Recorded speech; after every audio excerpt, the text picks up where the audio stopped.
Meus amigos, não tá fácil ser fã da DC. Shazam! Fúria dos Deuses estreou nos Estados Unidos e fez uma bilheteria de 30 milhões de dólares. Foi uma das piores aberturas de um filme da DC nos Estados Unidos.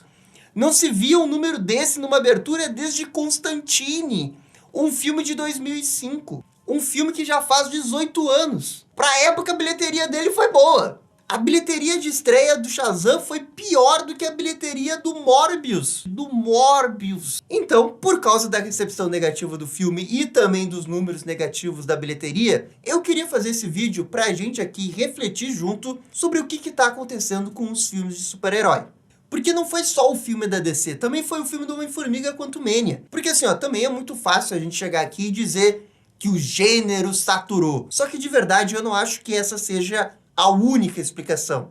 Porque essa é uma explicação simplista. Ah, saturou. Tá, mas por que saturou? O que tá acontecendo? Porque se fosse só saturar, o filme do Guardiões da Galáxia e o filme do Flash, eles estariam com uma perspectiva muito ruim de bilheteria também. E eles não estão. Então é por isso que eu fiz algumas reflexões do que eu acho que tá acontecendo. Mas isso também é só minha opinião. Por isso que eu gostaria que vocês comentassem aí sobre o que vocês acham que também está acontecendo. A primeira coisa que o filme do Shazam para mim deixa muito claro é que o público nos dias de hoje não tolera mais filme com muita piadinha. As piadinhas bobas do Shazam, que teve tanto no primeiro, no segundo tem um pouco menos, é verdade, mas que ainda tem, esse tipo de filme eu acho que vai ter cada vez menos. Na Marvel, o filme mais equivalente do Shazam 1 seria o Homem-Formiga. E olha só que coincidência, o Homem-Formiga Quantumania também foi mal. E o Quantumania, se você for olhar pro tom do filme, ele é um filme que tá em constante luta, né? Tem momentos que ele quer ser super sério, mas tem outros momentos que ele volta a ser um filme de comédia,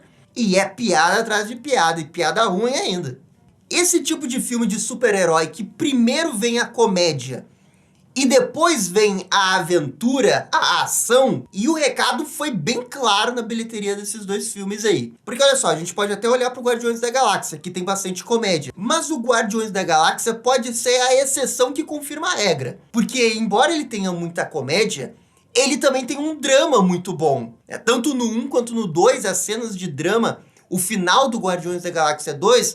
é muito emotivo. Então você tá numa montanha russa de emoções. Você tá rindo e você tá chorando. É um filme que tem uma grande experiência cinematográfica. Ele pode não ser um John Wick da vida, mas ele brinca com as suas emoções. O Shazam! Fúria dos Deuses, por mais que seja um filme que eu goste, na verdade eu gostei bastante do Shazam! Fúria dos Deuses, mas eu já vi que eu sou tipo 1% da população mundial que gostou desse filme. Então eu já aceitei que o resto do mundo não gosta desse filme, tudo bem. Mas assim, mesmo eu gostando do filme, eu percebo que o filme ele é mais um filme de super-herói. Ele é um filme que tem pouco risco. E ele é um filme que tem muita comédia. Ele é comédia barra aventura. E não aventura barra comédia. E o que eu acho que está acontecendo é que hoje o público não quer esse filme porque ele envelheceu bastante. Lá em 2014, quando saiu o primeiro Guardiões da Galáxia, que já tem 9 anos, a criança que tinha 10 naquela época hoje tem 19. Quem tinha 15 hoje tem 24. Então eu acredito que aquele público fiel que começou vendo filme de super-herói já na era da Marvel, esse público tá um pouco mais velho e ele quer um filme um pouco mais maduro. E o filme do Shazam, ele não é bem para esse público. O filme do Shazam é para criança e ele tem uma certa dificuldade para dialogar com pessoas mais velhas. Só que daí você vai ver ali na sala do cinema, quem é que tá vendo o filme? E tem poucas crianças assistindo. Por quê? Porque é um filme que não cativou o pessoal a querer assistir. Não pareceu ser um filme que valesse o ingresso.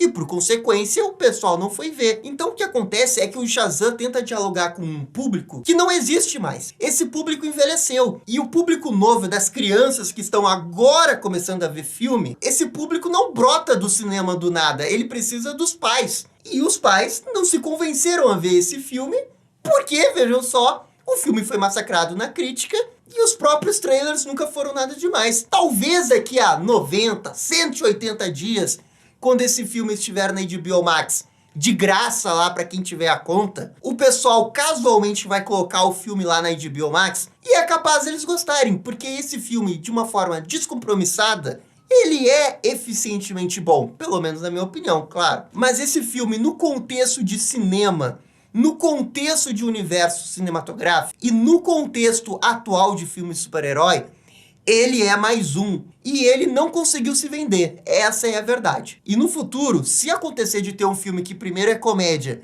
e depois ele é aventura, eu também acho que ele vai ter dificuldade de se vender, a não ser que ele tenha um diferencial. Uma outra coisa que eu tiro de reflexão do filme do Shazam é que não basta o primeiro filme ter sido relativamente bem de bilheteria. Não basta o público conhecer mais ou menos o personagem. O público tem que querer ver muito o filme no cinema. O filme tem que ser vendido como uma grande experiência cinematográfica. Eu vou dar o exemplo do filme do John Wick 4 que está saindo semana que vem no cinema. A franquia do John Wick não é lá o primor do roteiro, mas é um filme super eficiente na hora de contar uma história e o mais importante, na hora de fazer um filme. John Wick é 70%, 80% as cenas de ação. E toda vez que sai um novo filme do John Wick, o pessoal sempre fala a mesma coisa. Ah, mas você tem que ver esse filme porque as cenas de ação são melhores do que a do filme anterior. O filme consegue aumentar o seu escopo e melhorar a qualidade das cenas de ação.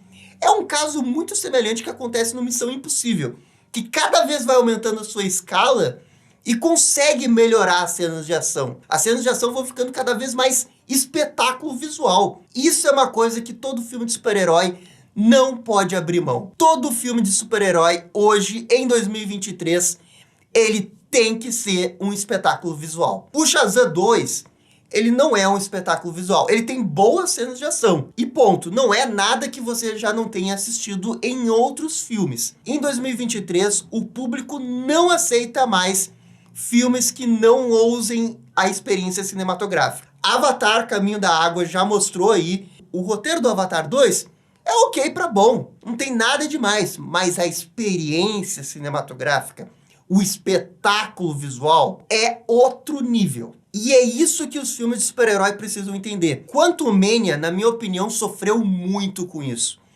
Porque as cenas de ação do Quantumania são muito falsas. Os efeitos especiais são muito ruins. Eles usando lá o efeito do Mandaloriano não fica bom. Impressionante, só The Batman e Mandaloriano conseguem usar esse efeito direito. Então, na hora de conceber um filme de super-herói, na hora de montar o roteirozinho, os arcos dos personagens, é realmente muito importante levar em conta o aspecto visual. E claro, assim, ó, isso é um caminho muito perigoso para filme de super-herói, porque qual que é o limite de começar a forçar mais e mais cenas de ação, aumentar a escala, aumentar o absurdo, aumentar o efeito especial ou o efeito prático? Bem, o perigo é que um dia alguém extrapola e começa a ir pro massa velho exagerado. Que foi exatamente o que aconteceu nos quadrinhos dos anos 90. Chegou no momento ali nos quadrinhos dos anos 90 que só ter história de super-herói não era o suficiente. O negócio era ter mega evento nos anos 90. E teve uns 300 mega eventos em cada HQ individual. Os Jovens Titãs do Marv Wolfman ficaram um ano sequestrado lá por uns alienígenas e o Deathstroke, junto com uma outra parte da equipe, teve que salvar os Titãs. A equipe principal ficou meses afastado da HQ. O Batman foi quebrado pelo Bane. O Superman morreu pelo Doomsday. Todas essas mega sagas tinham o mesmo propósito. Criar grandes cenas de ação, um grande massa velho exagerado, porque o pessoal comprava o gibi muito por causa disso. Esse é um dos meus medos quando a gente começa a colocar apenas a questão das cenas de ação. Na minha visão, a experiência cinematográfica é um conjunto de coisas. Não é só cena de ação. Para algumas pessoas, até pode ser só isso. A experiência cinematográfica do John Wick é a cena de ação. Beleza, identidade da franquia funciona para lá. Talvez não funcione para todo filme de super-herói. Experiência cinematográfica para mim é o conjunto todo, a emoção que você sente com o filme. Eu dou o exemplo do Guardiões da Galáxia 2. Pra mim é um baita filme. Um filme muito, muito bom. E que no final eu tô chorando. Porque o final é uma grande experiência cinematográfica. Eu acho que a gente tá entrando numa era que o público quer um pouco um filme de super-herói mais maduro. Eu não tô dizendo que o pessoal agora quer filme estilo Zack Snyder, que é sério o tempo todo. É Batman vs Superman, aquela coisa super, hiper, mega séria. Mas uma coisa um pouco mais abaixo. Lembrando o filme do Capitão América 2, Soldado Invernal. É um filme super sério, que de vez em quando tem comédia. Eu acho que esse é o filme que o público hoje quer ver mais no cinema. Ah, Gabriel, mas então você acha que saturou o gênero? Olha, assim, ó, é chato ficar sempre batendo essa tecla do saturou, né? Que palavra que tá saturada que é saturar. Mas eu acho que tem grandes indícios de que o público tá um pouco cansado. No final disso tudo, eu acho que nesse momento tá acontecendo um filtro de filme de super-herói. O público tá querendo deixar bem claro os filmes que ele quer assistir. Esse é um ano bem importante, na verdade, né? A gente tá vendo o Shazam e o Quantumania não indo bem de bilheteria, e agora a gente vai ter o Guardiões da Galáxia e o Flash. Vamos ver como que esses filmes saem. Se esses filmes não forem bem, aí você não vai nem acender o sinal amarelo, você acende o sinal vermelho. Aí vai mudar tudo que a gente entende sobre filme de super-herói. Só que assim, eu não acho que é o Nostradamus da profecia do mal. Eu acho que esses filmes vão ir bem de bilheteria. Tanto o Guardiões da Galáxia quanto o Flash. O que eu acho que vai só provar pros estúdios que o pessoal quer ver filme de evento no cinema. Filme grande. Ah, mas Guardiões da Galáxia não é grande. Não era em 2014, né? Quando começou tudo. Mas em 2023, depois de ter uma trilogia, do James Gunn fazer os 2 filmes, de ter uma série animada, ter um jogo de videogame, eu acho que eles hoje são, né, primeiro escalão da Marvel. Não quer dizer, obviamente, que eles estão no nível do Homem-Aranha, mas também ninguém tá no nível do Homem-Aranha e do Batman. Esses daí estão na prateleira S. Na prateleira A, eu acho que dá pra colocar o Guardiões da Galáxia hoje, sim. E talvez o resultado desse filtro que esteja acontecendo vá resultar em menos filmes de super-heróis por ano. Eu acho que no final disso tudo, o que realmente vai ficar pro estúdio é que eles têm que assumir menos riscos. E esse é um negócio que eu não gosto. É isso, eu tenho muito medo disso. Mas enfim, não quer dizer que eu estou certo, é só uma impressão minha. Espero, aliás, que eu esteja errado. A outra reflexão que eu tiro do filme do Shazam é que os filmes de super-heróis que não são da primeira prateleira, eles têm um grande risco de irem mal. Qualquer personagem abaixo da primeira prateleira, eles já começam com risco. Porque assim, ó, como é que a Marvel, durante anos, conseguiu vender os personagens menores deles, encaixando o universo compartilhado? Na verdade, isso foi uma das grandes genialidades da Marvel. Pega Guardiões da Galáxia 1. Guardiões da Galáxia 1 ninguém conhecia. Qual que foi uma das primeiras coisas que a Marvel divulgou no Guardiões da Galáxia 1? O Thanos. Ela disse que o Thanos ia estar no filme. Ó, o Thanos, vem aí o Thanos. Ela vendeu o filme Guardiões da Galáxia entendendo muito o risco que esse filme tinha. Mas ó, gente, tem o Thanos, esse cara que apareceu na cena pós-crédito. Vejam pelo Thanos. E também vejam pelo filme, tá? Porque o filme é muito bom. E o filme foi lá, surpreendeu, todo mundo gostou e gerou uma nova tendência de filme de super-herói a partir dali. E aí vem o problema da DC. O universo compartilhado da DC é uma bagunça. Então você não consegue nem fazer isso nos filmes da DC. Né? Por exemplo, o Shazam 2 teve a Mulher Maravilha aparecendo no final, mas as pessoas estão tão desesperançosas com o atual cenário da DC no cinema que nem a presença da Mulher Maravilha no final importa. Na verdade, eu vi mais gente criticando a presença da Mulher Maravilha ali, porque é um deus ex-machina exagerado ela aparecer no final. E no final, uma cena que era pra ser uma cena de comédia, que o pessoal não entende que é uma cena de comédia, acaba sendo criticada por tentar fazer uma conexão forçada e, no final das contas, é uma coisa ruim num filme que deveria ser algo para ajudar a vender o filme. Na DC é assim, ó, tudo é mais difícil. Então, assim, ó, por mais que eu ame Capitão Marvel, eu considero o Capitão Marvel um dos melhores heróis da DC, pela importância que ele tem na indústria dos quadrinhos, pela questão da moralidade que tem em suas histórias. O jeito que eles contam uma mensagem, eles passam uma lição de moral. É tudo muito bonito nas HQs do Shazam. Só que a verdade é que dói dizer isso. Mas o Shazam não é um personagem popular dentro do contexto moderno dos filmes de super-herói. Não é. Então a DC fez o Shazam 2 conhecendo os riscos que tinha esse filme. Era óbvio que tinha risco só por ser uma continuação do Shazam. E esse filme tinha um pacote do risco, porque já tinha o Zachary Levi, que o pessoal já não gosta tanto. Era a continuação de um filme piada que o pessoal já não gosta tanto. Ah, mas a bilheteria do primeiro filme foi boa e mereceu continuação. Não, mas mereceu continuação. Que bom que teve uma continuação. Eu acho o 2 melhor do que o 1. Só que lá em 2019, 2018, a gente tava vivendo ali, ó, 5, 6 filmes de super-herói por ano. Eu acho que a gente já não tá mais nesse momento aí. Os tempos mudaram, principalmente pós-pandemia. O pessoal é muito mais seletivo nos filmes que eles estão indo no cinema. Como eu disse, o fator da experiência cinematográfica, do espetáculo visual, é muito maior. Existe uma velha máxima na DC. foca na Trindade. E a frase foca na Trindade eu nunca gostei de fato, porque é uma visão muito míope do potencial da DC. A DC tem outros personagens, mesmo ficando no âmbito da Liga da Justiça. Eu não gostaria que a DC só focasse na Trindade, mas eu tenho muito medo que no final disso tudo acabe levando para focar na Trindade. Mas talvez seja o caminho. Primeiro foca na Trindade e depois expande com outros personagens não tão conhecidos assim. Dá um tempo para oxigenar o gênero de super-herói no cinema, o pessoal voltar a querer filmes um pouco mais episódicos, não tão importantes, de filmes de super-herói que são apenas divertidos. Porque o cinema de super-herói é um grande ciclo. Lá na metade dos anos 2000, o pessoal queria cinema espetáculo também. O pessoal queria Cavaleiro das Trevas. O espetacular Homem-Aranha 1 nasceu da Sony identificar que o pessoal queria mais filmes como Batman Cavaleiro das Trevas. E aí eles tentam fazer exatamente a mesma coisa com Homem-Aranha. Um filme visual bem mais focado na realidade, tentando fazer o que o público queria ali em 2008. Só que daí, quando o filme saiu em 2012, o Vingadores definiu uma nova tendência, que era um filme fiel às origens das HQs, de um universo compartilhado. A quarta reflexão que eu tiro do filme do Shazam, e essa daqui é uma grande praga que os filmes da DC têm, é fazer cenas pós-crédito que não levem a lugar nenhum. Assim, ó, nos dias atuais, a gente leva a cena pós-crédito muito a sério?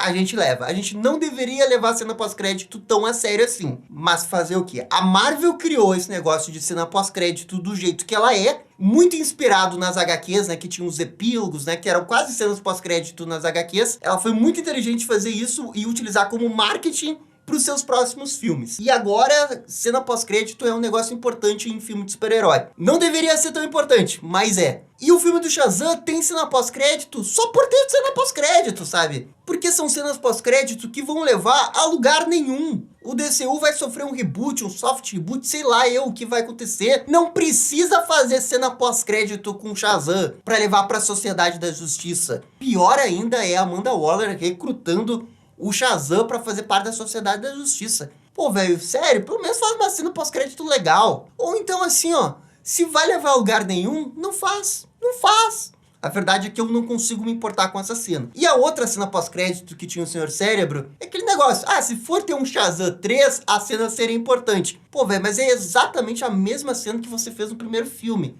Você tá fazendo pela piada, ok, eu entendo pela piada. Mas daí a DC vai passar vergonha de novo, de ter mais uma cena pós-crédito que não acontece. É melhor não fazer, melhor não fazer. Até porque todo mundo sabia que esse filme não iria bem na bilheteria e dificilmente teria uma continuação. Uma outra coisa é que esses filmes com uma trama mais de episódio, esse tipo de filme acho que também vai ficar cada vez mais raro.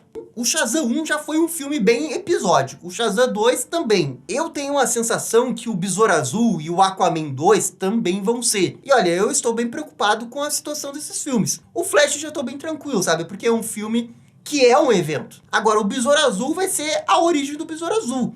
Vai ter um vilão aleatório ali que eles vão enfrentar. E o Aquaman também me parece um filme bem episódico do Aquaman. Eu já vou dar minha opinião aqui, ó. Eu não tenho nada contra com esse tipo de filme. Aliás, eu quero mais filmes desse jeito. Porque eu acho que é nesse cenário episódico onde você consegue brilhar mais o personagem principal.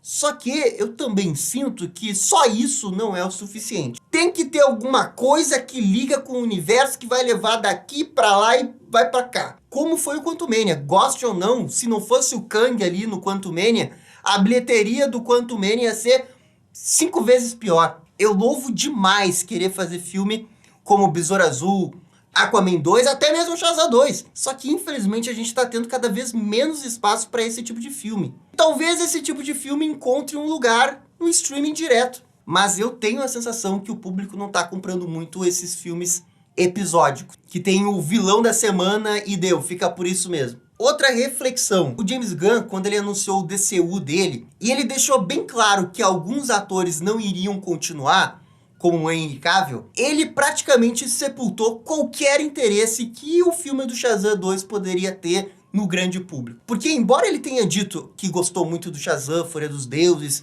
e que talvez possa continuar e etc e tal, o público entendeu que não vai continuar. Então isso esvaziou qualquer proposta de universo compartilhado que o filme do Shazam tinha. Porque é o que a gente falou antes, o público se importa primeiro com o universo compartilhado primeiro com os personagens do universo compartilhado e com o que está por vir, do que propriamente o filme. Então, por que o público deveria se importar com Shazam 2 se o próprio Shazam não iria continuar? Ficou com a sensação que esse filme estava meio que num vácuo e a Warner não estava nem aí com esse filme. Tanto é que nem teve marketing pro filme. Péssimo marketing. E se nem a empresa que fez o filme acredita no filme, imagina o público. E aí, dito e feito, né? O Shazam Fúria dos Deuses sofreu todos os pênaltis que um filme sofre para prejudicar a bilheteria antes do filme estrear. Vamos torcer que o Aquaman e o Besouro Azul não sofram também. Porque, como eu disse, o Flash, por ser um filme de evento, eu acho que ele consegue se isolar desse problema. Mas esses dois aí têm preocupação.